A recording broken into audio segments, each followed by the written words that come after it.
পূর্ব চীনের দিকে দ্রুত এগিয়ে আসছে শক্তিশালী টাইফুন বাবি। উপকূলে আঘাত হানার আশঙ্কায় ফুজিয়ান ও জেজিয়াং প্রদেশে ব্যাপক প্রস্তুতি নেওয়া হচ্ছে।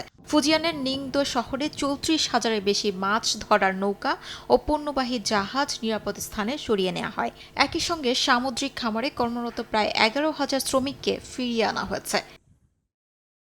জেজিংয়ের ওয়েনলিং উপকূলে ইতিমধ্যেই উত্তাল হয়ে উঠছে সমুদ্র।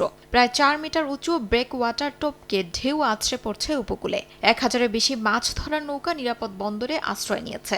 ভারী থেকে অতি ভারী বৃষ্টির আশঙ্কায় জেজিয়াং ও ফুজিয়াংয়ে লেভেল ৩ ভূতাত্ত্বিক দুর্যোগ জরুরি সারা ব্যবস্থা চালু করেছে চীনের জরুরি ব্যবস্থাপনা মন্ত্রণালয়। জাতীয় আবহাওয়া পর্যবেক্ষণ কেন্দ্র টাইফুন ভাবির জন্য কমলা সতর্কতা বহাল রেখেছে। আবহাওয়াবিদদের পূর্বাভাস, টাইফুনটি ফুজিয়ানের শিয়াপু ও জেজিয়াংয়ের ওয়েনেলিংয়ের মধ্যবর্তী উপকূলে আঘাত হানতে পারে।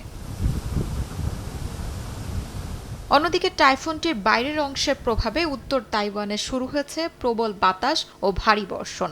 ঘণ্টায় ১৬২ কিলোমিটার বেগে তাইওয়ানের উত্তর দিক অতিক্রম করবে বলে জানিয়েছে আবহাওয়া দফতর। সতর্কতামূলক ব্যবস্থা হিসেবে রাজধানী তাইপেতে স্কুল, কলেজ ও সরকারি অফিস বন্ধ রাখা হয়েছে।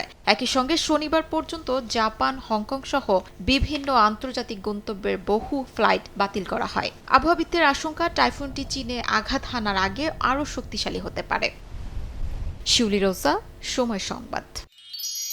এক মিষ্টি সকাল, কানে কানে কিছু গুনগুনিয়ে বলে যায়, কাছে আয়, ভেসে যায় হাজার ফুলের ঠিকানায়, ছুঁয়ে দিয়ে ডুবে যায় সুগন্ধে সেই সীমানা। তিব্বত লাক্সারি সো, বাংলাদেশের রূপ।